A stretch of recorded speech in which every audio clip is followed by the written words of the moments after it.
Bismillahirrahmanirrahim. Assalamualaikum warahmatullahi wabarakatuh.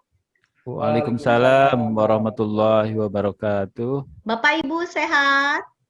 Alhamdulillah sehat. Aduh, kebetulan ada hari ini Ibu Heti nggak masuk ya Pak ya? Karena ada Iya, keperluan ya? iya tadi katanya ada rapat Oh di gitu. tempat lain gitu aja, Bu. Alhamdulillah hari ini kita sudah hari ke-6 untuk kegiatan Diklat PSP ini. Mudah-mudahan kita selalu diberikan kesehatan, diberikan Amin. kekuatan untuk bisa melaksanakan kegiatan IHT ini dengan baik.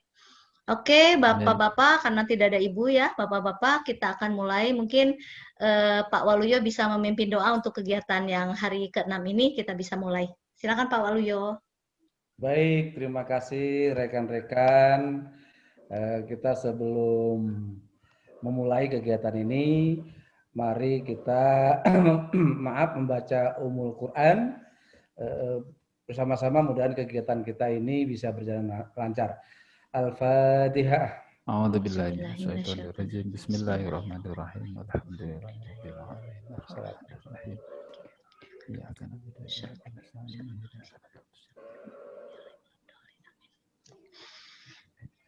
Ya, terima kasih. Assalamualaikum warahmatullahi wabarakatuh. Waalaikumsalam warahmatullahi wabarakatuh. Bapak-bapak yang saya banggakan, kita akan masuk pada sesi yang pertama di hari ini, kebetulan hari Jumat. Bapak-bapak, kemarin kita sudah mengikuti beberapa kegiatan. Bapak-bapak sudah mungkin mengenal beberapa materi yang sudah kita sampaikan. Maka hari ini kita akan menyampaikan materi yang berikutnya. Izinkan saya share ya Bapak dan Ibu. Bapak-bapak, mohon maaf tidak ada Ibu ternyata. Ya, silakan Bu. Ya, oke saya share ya Bapak Ibu. Nah, ini adalah materi kita tentang perangkat ajar. Bapak-bapak sudah terlihat? Sudah terlihat jelas Bu, sudah. Alhamdulillah. Nah, kita akan belajar atau akan mempelajari bagaimana perangkat ajar pada PSP ya, program sekolah penggerak ini. Kita awali, kemarin kita sudah mengenal beberapa pembelajaran yang sudah kita pelajari. Tentu saya juga ingin tahu sejauh mana Bapak dan Ibu mempelajari kompetensi sebelumnya. Ini tujuan kita pada hari ini, mudah-mudahan kita semua atau bapak-bapak bisa mendapatkan, bisa mampu menjelaskan konsep alur tujuan pembelajaran. Itu yang kami harapkan di akhir sesi yang pertama ini. Nah, sebelum kita masuk pada konteks materi, Bapak-bapak, kita sepakati bahwa kesepakatan kita yang pertama ya, kita saling menghargai, kemudian tepat waktu, alhamdulillah Bapak-bapak tepat waktu untuk masuk dalam kegiatan Zoom ini atau tatap muka secara virtual ini, dan mudah-mudahan bisa berpartisipasi aktif, dan kita akan tetap fokus pada sesi belajar. Kita akan masuk pada pemahaman konsep ini ya Pak. Nah, sekarang saya ingin tanya dulu pada Bapak-bapak semuanya, kebetulan Ibu ada halangan. Bapak-bapak, apakah masih ingat profil pelajar Pancasila? Mungkin ada yang bisa menyampaikan? Silakan. Saya Bu, coba ingin memberikan. Ya? Pak Ceng, gimana Pak Ceng? Profil pelajar Pancasila itu adalah kondisi atau karakter yang diinginkan, di mana pelajar Indonesia itu memiliki 6 ciri atau 6 karakter, mulai dari berketuhanan yang Maha Esa, kemudian juga kreatif, kemudian juga berkebinekaan global, terus juga memiliki daya kritis, kemudian apa lagi? Ya, bergotong royong, betul. Dan satu lagi, ya sudah 6 ya, kan 6 intinya ya. Ya. Luar biasa ya. Ternyata Bapak-bapak ini sudah sangat familiar mungkin ya dengan P3 ini. Oke, kita hanya sedikit mengulas saja apa itu P3 ini, yaitu pelajar Indonesia ini diharapkan menjadi pembelajar yang belajar sepanjang hayat ya. Di mana pelajar Pancasila ini atau yang diinginkan dalam profil pelajar Pancasila adalah pelajar Indonesia yang merupakan pelajar sepanjang hayat yang kompeten dan memiliki karakter sesuai dengan nilai-nilai Pancasila.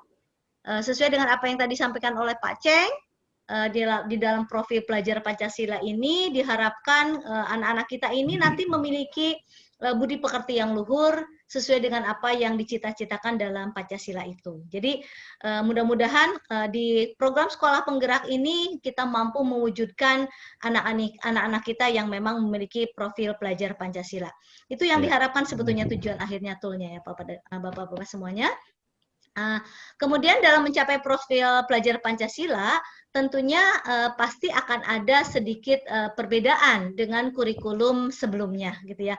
Oleh sebab itu, nanti akan ada penyesuaian kurikulum. Nah, penyesuaian kurikulumnya di sisi apa? Pasti ada bagian-bagian atau elemen-elemen yang baru yang akan dikembangkan di dalam kurikulum sekolah penggerak ini. Nah, ini mungkin Bapak Ibu sebagai gambarannya ya. Oleh sebab itu kita akan mencoba untuk mempelajari kegiatan agenda hari ini, yaitu tentang sesi pada hari ini bagaimana Bapak-Bapak akan mengetahui konsep alur tujuan pembelajaran dan tentunya bagaimana konsep tujuan pembelajaran itu sendiri. Nah, kita sudah bahas tentang CP atau capaian kompetensi. Nah, ini kita akan kaitkan dengan bagaimana konsep tujuan pembelajaran dan konsep alur tujuan pembelajaran. Oke, Bapak Ibu semuanya, kita akan lanjut. Ya. Nah, dari pembelajaran sebelumnya kita sudah mengenal yang namanya CP, capaian pembelajaran. Mungkin Pak Waluyo bisa memberikan gambaran seperti apa itu CP, Pak? Baik, terima kasih Bu. Jadi kaitan dengan capaian pembelajaran ini adalah merupakan aktivitas atau kegiatan yang nantinya akan dilakukan oleh suatu mapel tertentu ya, karena ini sebenarnya capaiannya nanti sudah dirumuskan sehingga kita tinggal ingin mencapai tujuan itu sendiri gitu. Jadi capaian pembelajaran yang ingin dicapai oleh setiap peserta didik kita agar mencapai 6 profil pelajar Pancasila itu barangkali Bu. Oke, luar biasa. Oke, itu bagus sekali Bapak Ibu. Jadi betul ya apa yang disampaikan oleh Pak Waluyo bahwa CP ini merupakan kompetensi yang diharapkan dicapai oleh para siswa kita pada akhir fase. Nah, seperti kita ketahui ada berapa fase Bapak-Bapak? Ada 6. Ada 6 fase ya? 6. Ada fase sampai A. F. Oke, bagus. A, B, C, D, dan F. Kalau di SMA kita masuk di fase apa saja, Bapak-Bapak? Fase E dan fase F, Bu, kalau tidak salah. Ya, betul. Jadi ada fase E, fase itu kelas 10 ya, Pak ya? Bapak-Bapak, ya. Kalau fase F adalah kelas 11, kelas 12. Dan 12. Nah, dari CP ini, Bapak dan Ibu, itu akan ada alur pembelajaran. Nah, apa yang dimaksud dengan alur pembelajaran? Adalah serangkaian tujuan pembelajaran yang tersusun secara sistematis. Jadi, tersusun secara sistematis dan logis di dalam fase secara utuh. Jadi, secara utuh. Jadi, tidak boleh ada tujuan pembelajaran yang terlewat sehingga tidak akan bisa tercapai capaian pembelajaran itu. Jadi, secara utuh dan runut, Bapak dan Ibu, sejak awal pembelajaran sampai akhir pembelajaran dari satu fase itu. Nah, jadi diharapkan pada alur pembelajaran ini merupakan rangkaian tujuan pembelajaran yang akan menjadi satu kesatuan yang bisa untuk mencapai sebuah capaian kompetensi di setiap fase. Jadi itu yang dimaksud dengan alur pembelajaran. Oke, Bapak-Bapak semuanya. Nah, ini sebagai gambaran. Jadi tadi disampaikan bahwa kalau di SMA kita mulai dari fase E ya Bapak-Bapak ya. Nah, fase E itu kita punya capaian kompetensi. Nah, capaian kompetensi kemarin sudah kita pelajari, itu yang sudah di breakdown dari yang diberikan oleh pemerintah dari regulasi yang ada. Nanti tinggal diambil. Nah, dari fase itu akan kita ambil CP-nya. Nah, CP ini nanti akan dikembangkan menjadi tujuan pembelajaran. Ya, beberapa tujuan pembelajaran. Ada tujuan bersatu, mungkin dikembangkan 2, 3, 4, bisa 5, bisa 6 ya. Nah, dari capaian tujuan pembelajaran inilah yang nantinya akan menuju kepada capaian pembelajaran. Seperti itu Bapak Ibu. Nah, sehingga kita tahu bahwa yang namanya TP1 bergerak ke TP2 di setiap alur pembelajaran masuk kepada TP3 yang akhirnya akan mencapai tuntutan capaian pembelajaran di setiap fase itu. Sehingga apabila misalnya dikembangkan 3CP dengan alur pembelajaran sudah dilakukan, maka diharapkan CP ini menjadi tercapai. Bapak Ibu masih ingat nggak kalau dalam membuat TP itu ada komponennya? Apa saja itu komponennya ya Bapak-Bapak? Masih ingat nggak? Coba Ada Pak Wal. kalau tidak Boleh Pak Ceng, boleh Pak Ceng. boleh kalau yang itu Bu ya, yang kompetensi, Oh betul ya, betul, bagus. konten sama variasi ya. Ah ya, good, Ya, bagus. Pak Ceng konten, luar biasa. kompetensi dan variasi ya, betul. Ya, Saya masih ingat Bu. literasinya sudah bagus ya Pak ya. Ya. Pak Wal mau menambahkan? Ya sama dengan Pak Ceng Muhammad, karena kan variasi atau model yang diterapkan dalam tujuan pembelajaran nantinya. Oke, bagus. Kira-kira ada perbedaan nggak ya dengan kurikulum yang sebelumnya, Pak? Bapak-bapak, kira-kira? Secara prinsip nggak ada perbedaan, karena di sini lebih mengacu kepada tujuan pembelajaran itu sendiri, hanya arahnya itu sekarang ini fokusnya kepada 6 ranah profil pelajar Pancasila. Itu arahnya ke sana nantinya. Itu saja yang sedikit membedakan sih nantinya. Oke, bagus. Jadi intinya kan kalau CP itu berbeda dengan kompetensi dasar ya Bapak-bapak ya, kemarin kita sudah bahas. Nah, itu yang membedakannya sehingga nanti dalam CP itu merupakan komprehensif dari kompetensi sikap, pengetahuan, dan keterampilan. Nah, itu yang membedakan. Kalau dulu kan kita ada KD pengetahuan, KD keterampilan, KD sikap.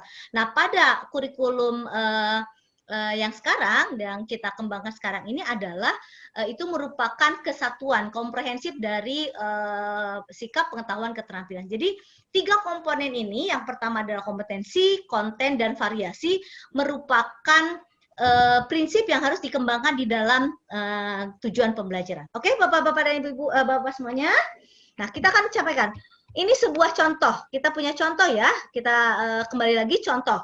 Ada sebuah konsep tujuan pembelajaran. Menjelaskan hukum Newton dengan menggunakan kata-kata sendiri, kemudian dan menceritakan fenomena dalam keseharian yang menggambarkan hubungan yang menggambarkan hukum Newton. Nah, dari satu tujuan pembelajaran ini bisa kita mengetahui mana yang dimaksud dengan kompetensi. Ya, tentunya ini diperlihatkan bahwa yang disebut kompetensi itu kan apa yang ingin dicapai ya. Jadi kemampuan apa yang diinginkan dari peserta didik kita. Ada 2 kemampuan yang diinginkan di sini. Yang pertama adalah menjelaskan, gitu ya. Yang kedua adalah menceritakan. Itu kata kuncinya yang ada di sana. Itulah bagian dari pengetahuan yang diinginkan di dalam pencapaian kompetensi itu. Nah, Bapak-bapak, kemudian ada yang disebut dengan konten. Tadi disampaikan oleh Pak Wal ya, Pak Ceng dan Pak Wal juga. Kontennya itu masuk pada konten di dalam konteks materi yang ada di setiap fase tersebut, gitu ya. Nah, ini di sini apa, Pak? Hukum Newton. Hukum Newton itu merupakan kontennya ya. Sementara yang disebut variasi, Pak Ceng? Ini menggunakan kata-kata gitu kan, itu variasi. Kenapa menggunakan kata-kata sendiri. Sebuah variasi, Pak?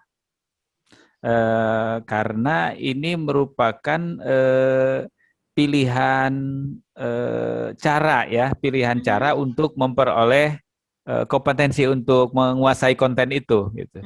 Jadi ada berbagai pilihan agar tidak monoton mungkin Bu ya. Jadi ada pilihan ya. Oke, luar biasa ya. Aduh, tepuk tangan dong, luar biasa, ternyata pelajaran ini sangat luar biasa. Nah, kita bisa lihat bahwa menggunakan kata-kata sendiri itu membutuhkan keterampilan ya Bapak-bapak. Keterampilan apa? Keterampilan berpikir. Nah, keterampilan berpikir yang tidak hanya dia mengingat Bapak dan Ibu. Berarti sudah levelnya adalah keterampilan tingkat tinggi. Artinya ini sudah yang disebut dengan higher order thinking skill, gitu ya. Nah, jadi sudah masuk kepada critical thinking, gitu ya, kreatif. Nah, ini bagian dari keterampilan yang merupakan variasi yang harus dikembangkan dalam tujuan pembelajaran. Nah, itu yang harus kita tekankan kepada teman-teman guru. Inilah yang akan menjadi ciri khas profil pelajar Pancasila itu, Bapak dan Ibu sebetulnya. Ya, jadi kekuatannya ada di sini. Makanya kalau kita melihat sebuah tujuan, itu sudah tergambarkan belum yang namanya tuntutan capaian terhadap pelajaran Pancasila. Lihat di variasinya akan terlihat Bapak dan Ibu. Nah, ini gambarannya ya untuk menguatkan kita. Oke, sampai di sini akan ada yang ditanyakan Bapak-bapak, silakan. Sudah sangat mengerti mungkin ya? Oke, sementara jelas Bu, sementara jelas sampai sini. Kita lanjut nih Bapak Ibu. Sehingga ini ada contoh, ini hanya contoh yang SD. Kalau tadi kan dari SMA kita sudah bisa lihat alurnya. Yang jelas dari CP nanti akan dikembangkan menjadi TP tergantung kebutuhan ya, tergantung karakteristik mata pelajaran, tergantung kondisi satuan pendidikan, sehingga tujuan pembelajaran ini bisa banyak, bisa sedikit tergantung dari kebutuhan. Oke, Bapak Ibu. Nah, itu yang bisa tergambarkan dari CP. Nanti Bapak dan Ibu kita akan berikan tugas mandiri lewat GCR. Bapak dan Ibu lihat nanti akan buka GCR-nya masing-masing untuk menjadi tugas mandiri yang akan dikerjakan oleh Bapak dan Ibu. Nanti kita akan coba diskusikan setelah Bapak dan Ibu bisa mengerjakan tugas itu di GCR. Nah, oke, sebelum nanti kita masuk pada tugas mandiri, Bapak dan Ibu, tadi Bapak Ibu sudah bisa memahami tentang alur, tujuan, ya, pembelajaran, kita sudah bahas bersama. Nah, ini nanti akan dibahas di dalam GCR Bapak dan Ibu. Nanti Bapak dan Ibu akan mencoba bagaimana praktek baik membuat alur, membuat CP, membuat tujuan, alur pembelajaran. Nah, itu nanti Bapak dan Ibu akan mencari tahu bagaimana apa yang menjadi hal baiknya, tantangannya seperti apa. Nanti Bapak dan Ibu bisa kembangkan di GCR Bapak dan Ibu ya.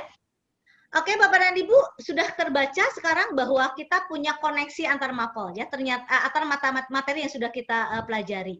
Yang pertama kita sudah pelajari tentang profil pelajar Pancasila gitu ya. Kemudian Bapak dan Ibu belajar tentang CP, capaian pembelajaran, lalu kaitannya dengan tujuan pembelajaran. Nah, tentunya Bapak dan Ibu sudah bisa mengaitkan itu dengan pembelajaran pada hari ini ya, gitu. Oke, Bapak dan Ibu, sebelum nanti kita masuk pada GCR-nya, saya akan ajak Bapak dan Ibu untuk kuis ya. Cepat tepat. Oke, siap Bapak Ibu? Siap Bu. Oke, siap. Cepat tepat. Caranya begini. Nanti silahkan Bapak mengacungkan tangan, raise hand ya. Setelah saya membacakan sebuah pertanyaan. Pertanyaannya mudah, tinggal jawab benar atau salah saja. Ya, Bapak-bapak ya. Kalau benar saya kasih 10, kalau salah berarti nggak dapat bonus ya. Siap? Ya. Pertanyaan pertama. Marilah kita bermain. Pertanyaan pertama. Maaf. Modul ajar disusun lebih dahulu sebelum alur tujuan pembelajaran. Ayo, Pak Wal. Modul ajar salah. Oke. Harusnya alur tujuan dulu baru modul ajar. Good. Kalau Pak Ceng, sepakat nggak? Betul. Sepakat Bu, salah juga memang. Karena Pak Wal lebih dulu acungkan tangan ya. Pertanyaan yang kedua. Oke, siap-siap. Bonusnya adalah mobil. Mobil balap. Benar atau salah? CP dikembangkan dari TP. Ayo. Salah Bu. Acungkan tangan dulu dong. Aturannya kan acungkan. Oke, Pak Ceng acungkan tangan. Apa Pak Ceng? Salah Bu. Oke, kenapa Pak alasannya? Justru TP dikembangkan dari CP. Karena CP itu melingkupi satu fase yang lebih luas. Oke, good. Bagus. Ya. Pertanyaan ketiga, siap? Perhatikan baik-baik. Menjelaskan hukum Newton dan menggunakan kata-kata menceritakan fenomena dalam keseharian menggambarkan hukum Newton. Kalimat di atas yang kata diwarnai hijau itu menunjukkan kompetensi. Ya, Pak. Salah. Oke, harusnya? Kayaknya masuk kategori variasi, Bu. Oke, luar biasa. Oke, itu menunjukkan variasi ya? Betul. Luar biasa, tepuk tangan dong. Luar biasa. Siap, pertanyaan berikutnya. Benar atau salah? Ada 3 aspek dalam komponen tujuan pembelajaran. Betul, Bu. Pak Ceng. Betul. Berapa? Apa saja, Pak? Komponen tujuan pembelajaran itu putus-putus nih, kan Pak. Ada konten, ada kompetensi, ada variasi, ada konten. Luar biasa. Ada kompetensi, konten, ada kontensi, ada konten dan variasi. Oke, siap Dan ya. variasi. Kompetensi, konten, dan variasi. Satu Variasi. lagi, tujuan pembelajaran yang banyak adalah yang ideal untuk mencapai CP dalam satu fase. Ayo, siapa? Apa, Wal? Ya, Pak Wal? Untuk pembelajaran ini bukan, ya kalau banyak. Benar salah nih, Pak? Oh gitu, salah deh. Salah deh. Pakai deh nih. Gimana, kenapa salah deh? Ya karena gini, karena tujuan pembelajaran itu bukan dilihat dari banyak atau sedikitnya yang dikatakan ideal, ini tergantung dari tadi CP-nya, lalu alurnya gimana, itu aja sih. Bisa saja tujuan pembelajaran itu hanya 3 sebenarnya. Dan itu bisa dari fase luar SMA, biasa ya. Nggak harus banyak, itu barangkali Bu. Oke, benar-benar bagus sekali. Tapi ya. tapi bisa juga benar, Bu. Bisa Ya. juga benar. Biasanya kalau yang banyak itu kan yang detail ya. Yang banyak itu biasanya lebih rinci, tapi bisa juga benar juga mungkin.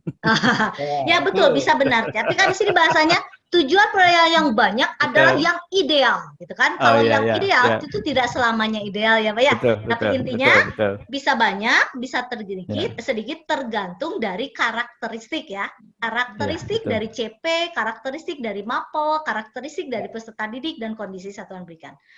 Oke, Bapak-bapak semuanya, dan pemenangnya adalah dua-duanya. Karena 3-3 ya. Ya. Tepuk tangan dong buat Pak Wal dan Pak Ceng. Alhamdulillah Bapak-bapak semuanya. Kompetensi hari ini atau materi hari ini sudah kita pelajari bersama. Mudah-mudahan Bapak dan Ibu sudah bisa memahami tentang bagaimana alur pembelajaran ya. Jadi Bapak-bapak sekarang nanti akan ada tugas GCR. Silakan nanti buka GCR-nya, lakukan apa yang diperintahkan. Kemudian kita akan diskusikan pada sesi berikutnya. Oke, sementara itu yang bisa saya sampaikan. Mohon maaf atas segala kekurangan. Billahi taufiq wal hidayah. Wassalamualaikum warahmatullahi wabarakatuh. Silakan sekarang Pak Ceng untuk memimpin doa penutup. Ya, terima kasih Bu. Baik, Bapak Ibu semuanya, kita akan akhiri kegiatan ini dengan sama-sama mengucapkan hamdalah. Alhamdulillahirabbil alamin. Assalamualaikum warahmatullahi wabarakatuh.